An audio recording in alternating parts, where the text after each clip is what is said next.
Hi viewers, welcome to Care Law Classes. This is SS Kameshwara. ఈరోజు అంశం Andhra Pradesh land titling act అంటే భూ హక్కు చట్టం 2023 గురించి నా అభిప్రాయాల్ని పంచుకోవటానికి మీ ముందుకు వచ్చాను. ఈ చట్టం ప్రజా ప్రగతిశీల అంటే ప్రోగ్రెసివ్ చట్టమా లేక ప్రజా పౌర హక్కుల వ్యతిరేక చట్టమా అని అనిపిస్తుంది.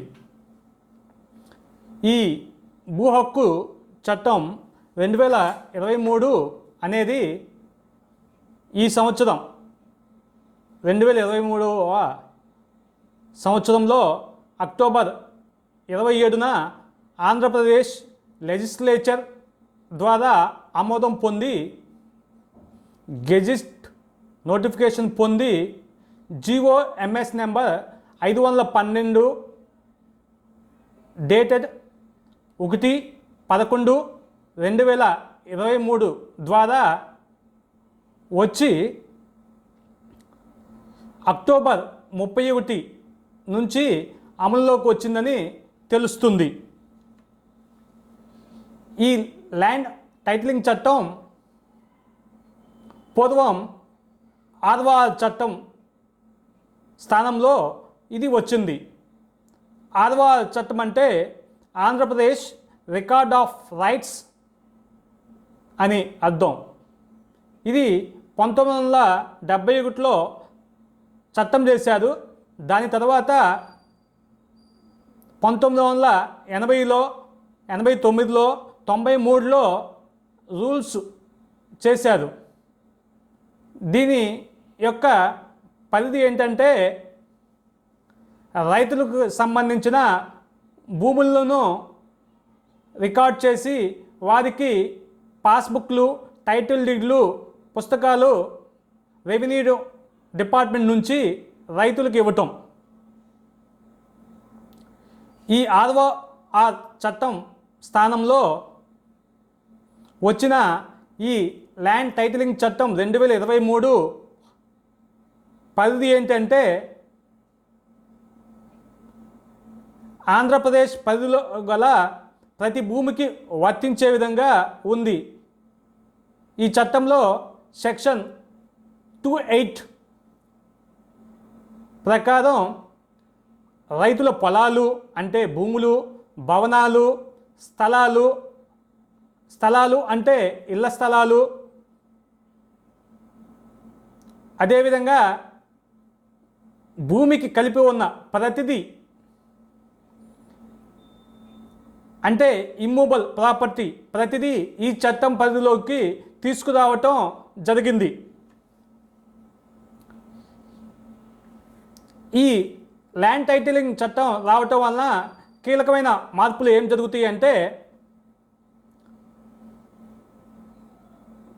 ప్రస్తుతం ఉన్న రెవెన్యూ వ్యవస్థ, రిజిస్ట్రేషన్ వ్యవస్థ, పంచాయతీ, మున్సిపాలిటీ, కార్పొరేషన్, అలాగే స్థిర ఆస్తి మీద అధికారం కలిగిన ప్రతి వ్యవస్థ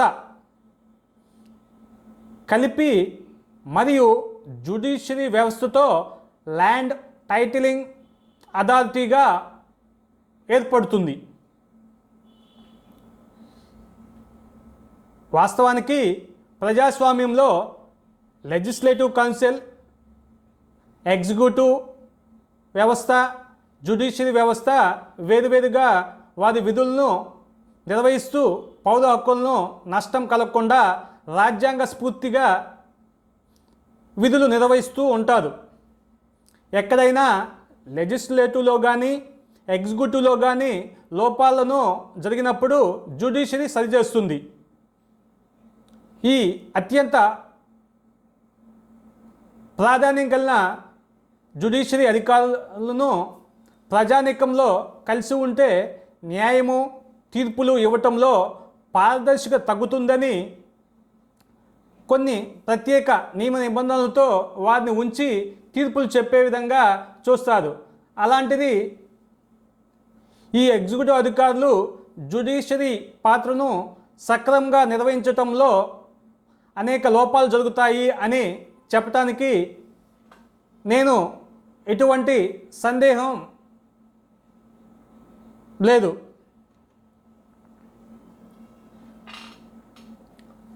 ఈ చట్టంలో సెక్షన్ 38 ప్రకారం bar of jurisdiction of civil courts అని అంటుంది.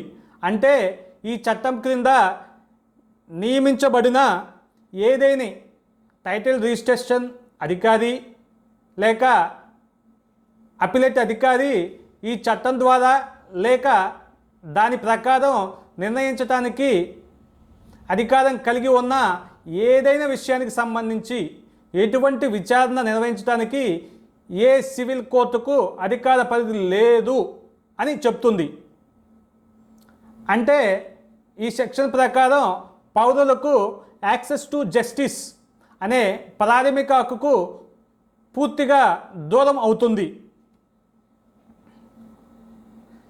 అదేవిధంగా సెక్షన్ 37 ప్రకారం ల్యాండ్ టైటిల్ రిజిస్ట్రేషన్ అధికారి గారు ఏదైనా తప్పులు లోపాలు అవకతవకలతో రిజిస్టర్ చేసి వాటి మీద ల్యాండ్ టైటిలింగ్ అపిలేట్ అధికారి దగ్గరికి వెళ్ళినా వారు సహజ న్యాయ సూత్రాలతో ఆదేశాలు ఇవ్వవచ్చని ఈ సెక్షన్ చెబుతుంది. అంతేకాకుండా పౌర హక్కులకు సమగ్ర చట్టమైన code of civil procedure code 1908ను ఫాలో అవ్వవలసిన అవసరం లేదని కూడా చెప్తుంది. సిపిసి ఫాలో కాకపోతే జస్టిస్ డినైడ్ అవుతుంది అని చెప్పడానికి ఎటువంటి సంకోచం చెందవలసిన అవసరం లేదు. ఎందుకంటే ఏ ప్రభుత్వ అధికారంలో ఉంటే వారి మౌలిక ఆదేశాలతో అధికారులు పనిచేస్తారు. ఉదాహరణకు మైనింగ్ డిపార్ట్మెంట్లో కానీ, రిజర్వ్ ఫారెస్ట్ ఎంక్రోచ్మెంట్లో కానీ, రెవెన్యూ డిపార్ట్మెంట్లో కానీ, పంచాయతీ మున్సిపాలిటీ డిపార్ట్మెంట్లో కానీ ఎన్నో అవకతవకలు జరిగినప్పుడు వారు కోర్టులోకి వెళ్ళి పరిష్కారం పొందడం జరిగింది. ఈ సెక్షన్ ప్రకారం న్యాయం పొందటం అనేది అందరి దాక్షలాగా తయారవుతుంది. సిపిసి ప్రొసీజర్ ఫాలో అయితే ఎటువంటి కఠినమైన సమస్య కూడా పౌర హక్కులకు నష్టం కలగకుండా పరిష్కారం దొరుకుతుంది.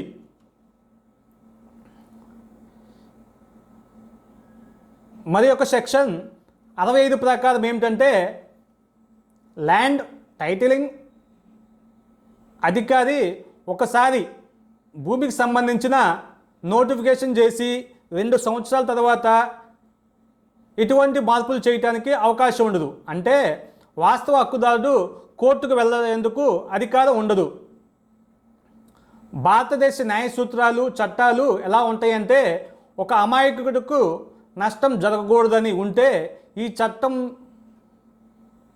ఎక్కడో 1000లో ఒకరికి న్యాయం జరగటానికి సమయం ఎక్కువ పడుతుందని భావించి ఈ చట్టం అమలు చేస్తే సమాజంలో 90% మందికి అన్యాయం చేసే విధంగా ఈ చట్టం ఉంది. భారతదేశంలో పేదరికం, నిరక్షరాస్యత, చట్టాలపై అవగాహన లేకపోవడంతో ప్రజలు బాధపడుతూ ఉంటారు. ఈ నిరంకుశ చట్టంతో ఆస్తులు ఉన్న ప్రతి ఒక్కరూ అనేక రకాల ఇబ్బందులకు గురి అవుతారు. అలాగే సమాజానికి సహజంగా తరానికి ఆస్తులు మార్పులు బదలాయింపులు జరుగుతూ ఉంటాయి. వాటన్నిటినీ పకడ్బందీగా ఈ ల్యాండ్ టైటిలింగ్ అథారిటీ వారు ఆచరణలో నమోదు చేయటం సాధ్యం కాదు. ఉదాహరణకు ల్యాండ్ టైటిలింగ్ అథారిటీ కూడా ప్రధానంగా రెవెన్యూ డిపార్ట్మెంట్ని రిజిస్ట్రేషన్ డిపార్ట్మెంట్ని కలుపుకొని వెళ్తారు. గతంలో రెవెన్యూ డిపార్ట్మెంట్ వారు 6వ చట్టం ప్రకారం 1971లో వస్తే నేటికి రైతులకు పాస్బుక్లు టైటిల్ డీడ్లు ఇవ్వటం సాధ్యం కాలేదు. రెవెన్యూ డిపార్ట్మెంట్ వారు చాలా వాటికి భూ హక్కుదారులను కూడా గుర్తించలేకపోయారు.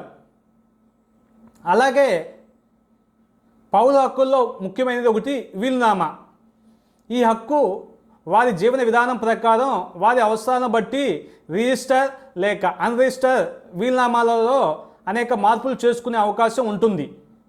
కానీ ఈ చట్టం ప్రకారం వీలునామా హక్కులకు విఘాతం కలుగుతుంది. అదేవిధంగా మరి ఒక ఉదాహరణ ఏంటంటే, ఒక సర్వే నెంబర్లో ఏకు 4 ఎకరాలు భూమి ఉంది అనుకుందాం. ఈ చట్టం ద్వారా అనుభవం బాధ్యత లేని టైటిలింగ్ అధికారి గారు బి పేరు మీద 3 ఎకరాలు నమోదు చేసినారు అనుకుందాం. సదరు చట్టంలో పారదర్శకత లేనందువలన ఏకు సంబంధించిన ఆస్తిని బి పేరుతో నమోదు చేసినందున ఏకు సదరు విషయం తెలియకపోతే 2 సంవత్సరాల తర్వాత ఆ విషయం తెలుసుకుని ఏ కేసు దాఖలు చేయాలనుకుని ముందుకు వచ్చిన దాఖలు చేయడానికి అవకాశం లేదు. దానివలన ఏ తీవ్రంగా నష్టపోతాడు.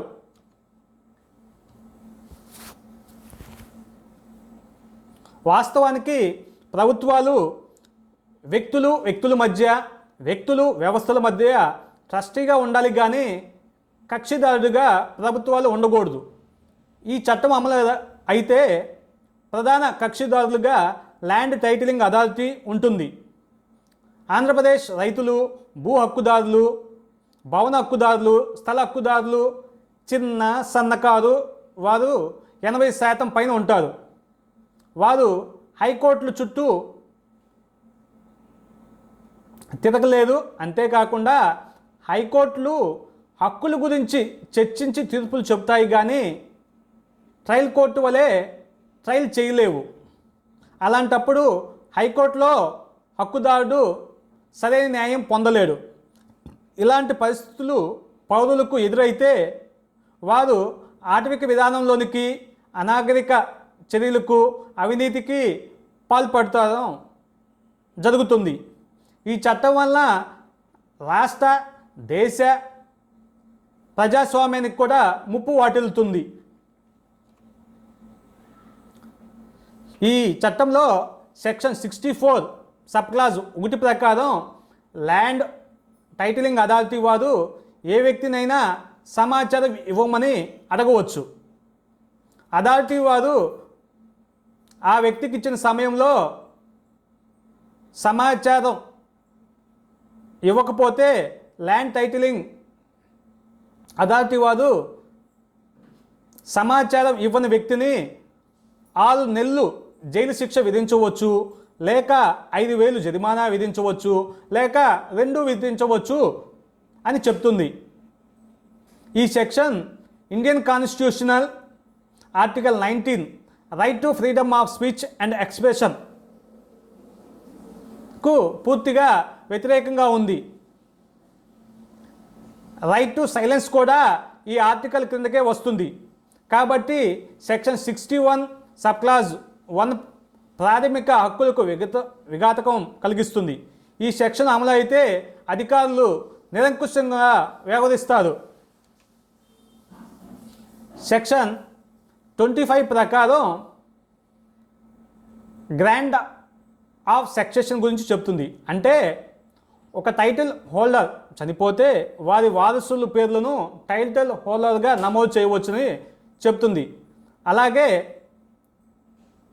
టైటిల్ హోల్డర్ చట్టం బద్ధమైన వారసులు, చట్టబద్ధం కాని వారసులు కొన్ని సందర్భాల్లో వివిధ రకాల హక్కుదారులు అన్నిటినీ టైటిల్ రిజిస్టర్ అధికారి గారు ఎంక్వైరీ చేసి సక్సెషన్ గ్రాంట్ చేసి ఒరిజినల్ టైటిల్ హోల్డర్ స్థానంలో వారసులు పేర్లు నమోదు చేయవచ్చునని ఈ సెక్షన్ చెప్తుంది. ఒకవేళ రిజిస్టర్ అధికారి అభిప్రాయం ప్రకారం వారసత్వానికి సంబంధించిన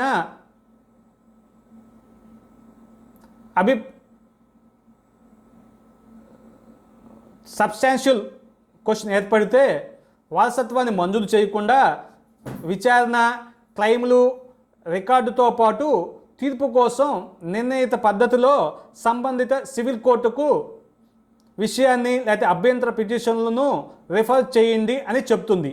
దీని ప్రకారం ఎగ్జిక్యూటివ్ వ్యవస్థ కింద జ్యుడిషియరీ వ్యవస్థ పనిచేస్తున్నట్లు ఉంది. జ్యుడిషియరీ ఇండిపెండెన్సీ విధానానికి వ్యతిరేకంగా ఈ సెక్షన్ ఉంది. అంతేకాకుండా ఎంక్వైరీ చేసే విధానంలో కూడా ఎగ్జిక్యూటివ్ పంపిన రికార్డుల వలన ఎడ్యుకేషన్లో కోర్టులకు కక్షిదారులకు స్వేచ్ఛ లేకుండా పోతుంది. అంతేకాకుండా ఎగ్జిక్యూటివ్ ప్రభావిత సాక్ష్యాలతో తీర్పులు వచ్చే అవకాశం ఉంది. అందువలన అసలు హక్కుదారులకు అన్యాయం జరిగే అవకాశం ఉంది. మరి ఒక సెక్షన్ 18 సబ్ క్లాస్ 2 ప్రకారం దావాలు మరియు అప్పీళ్ళు, రివిజన్ పిటిషన్లు, దావాలు వెయ్యాలి అంటే కోర్టులో రికార్డు సర్టిఫికేటు తేదీ లేదా రికార్డ్ సర్టిఫికేట్ పొందిన తర్వాత మాత్రమే ఫైల్ చేయాలి అని చెప్తుంది. అంతేకాకుండా రికార్డు సర్టిఫికేట్లు లేకపోతే కోర్టులో కానీ ట్రిబ్యునల్ నందు కానీ దావా వేయుటకు అర్హత కోల్పోతాయని 18 సబ్ క్లాస్ 4 చెప్తుంది. అంటే కక్షిదారు దీని ప్రకారం వాస్తవానికి కక్షిదారులు కోర్టుల ముందుకు దావా తీసుకొచ్చినప్పుడు తన దగ్గర డాక్యుమెంట్లు ప్రకారం దావా విచారించాలి, కానీ తన దగ్గర లేని డాక్యుమెంట్లను ఖచ్చితంగా ఇవ్వాలని కోర్టులు అనకూడదు, పత్రాల కోసం కోర్టులు పట్టుబట్టకూడదు అని కేంద్ర ప్రభుత్వ చట్టం CPC order 7 rule 14 sub class 2 తెలుపుతుంది. అంతేకాకుండా గౌరవ ఆంధ్రప్రదేశ్ హైకోర్టు వారు పూజారి నర్సయ్య వర్సెస్ సుధాకర్ సివిల్ పిటిషన్లో కూడా చెప్పినారు. సెక్షన్ 18 ప్రకారం కేంద్ర ప్రభుత్వ చట్టం సిపిసి ఆర్డర్స్ రూల్స్ మరియు హైకోర్టు తీర్పు కూడా ఈ సెక్షన్ వ్యతిరేకంగా ఉంది. ఈ విధంగా ఉంటే హక్కుదారులకు న్యాయం జరగటం అనేది చాలా కష్టతరంగా మారిపోతుంది. ఇంకొకటి ప్రధానమైనది ఏంటంటే ఈ చట్టం షెడ్యూల్ పార్ట్ 4లో కేంద్ర ప్రభుత్వ చట్టం లిమిటేషన్ యాక్ట్ 1963 స్థానంలో ఆర్టికల్ 65 ప్రకారం 12 సంవత్సరాలు లిమిటేషన్ ఉంటే ఈ సెక్షన్ ప్రకారం 5 సంవత్సరాలు కుదించినారు. కేంద్ర ప్రభుత్వ చట్టం అమలులో ఉన్నప్పుడు రాష్ట్ర ప్రభుత్వ చట్టం చెల్లదు. అంతేకాకుండా doctrine of fifth and substantive న్యాయసూత్రం ప్రకారం కూడా చెల్లదు. ఈ చట్టం ఎలా అమలు అవుతుందంటే ఒకసారి క్లుప్తంగా చెప్తా. అధికారులు ఇచ్చిన నివేదికల ఆధారంగా ప్రస్తుతం రీసర్వే పేరుతో నమోదు ప్రక్రియ మొదలుపెట్టారు. ఈ ప్రక్రియ ద్వారా రీసర్వే పూర్తి చేసిన ప్రాంతాల్లో సెక్షన్ 12 ద్వారా ప్రభుత్వ నోటిఫికేషన్ ద్వారా భూ హక్కు చట్టం 2023 అమలు జరుగుతుంది. సహజంగా సమాజంలో ఒక మార్పు తీసుకురావాలి, చట్టం చెయ్యాలి అంటే దాని మీద విస్తృతంగా ప్రజాభిప్రాయాలు స్వీకరించి అవగాహన కల్పించి కూలంకషంగా చర్చించి కమిటీలు కమిషన్లు ఏర్పాటు చేసి లోటుపాట్ల మీద అసెంబ్లీలో చర్చించి చట్టం చేయాలి. కానీ న్యాయ సూత్రాలు పాటించకుండా ఈ చట్టం చేసి ప్రజల యొక్క హక్కులు, ఆస్తులు, సమయాన్ని, ధనాన్ని ప్రభుత్వాలు భక్షించినట్లు ఉంది. పైన తెలిపిన అంశాలు సెక్షన్లే కాక మరిన్ని అంశాలు న్యాయ సూత్రాలు వ్యతిరేకంగా ఈ చట్టం ఉంది. సెక్షన్ 28 ప్రకారం ఈ చట్టం ఏ విధంగా అధికారులు ఎంపిక అవుతారంటే సెక్షన్ 28 ప్రకారం రాష్ట్ర ప్రభుత్వంచే ల్యాండ్ టైటిలింగ్ అథారిటీలో ఒక చైర్పర్సన్ లేక కమిషనర్ మరియు 3 సభ్యులతో నియమింపబడతారు. దీనిలో ఎగ్జిక్యూటివ్ అధికారులతో నియమిస్తారు కానీ హక్కుల పరిరక్షణ న్యాయ కోవిదులు కానీ న్యాయ శాస్త్రీయబద్ధంగా న్యాయ నిపుణులతో కానీ నియమించరు. ల్యాండ్ టైటిలింగ్ అథారిటీలో అధికారులు న్యాయ పరిజ్ఞానం లేకుండా అధికారం రాజకీయ పార్టీల ప్రకారం నియమిస్తారు.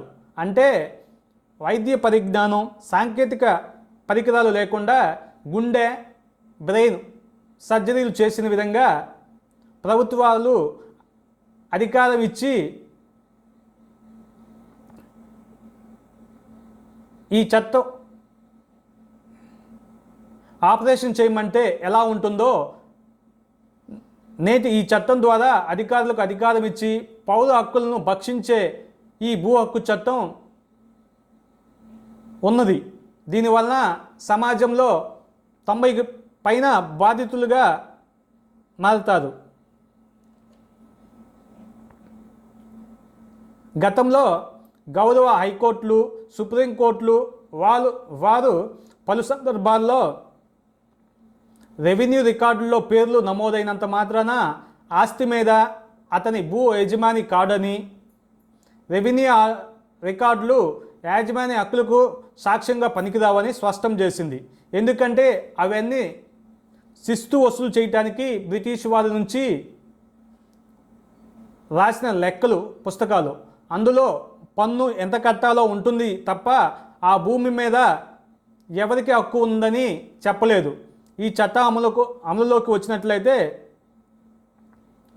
భారత పౌరుని యొక్క రైట్ టు ప్రాపర్టీ హక్కుకే విఘాతకం కలుగుతుంది.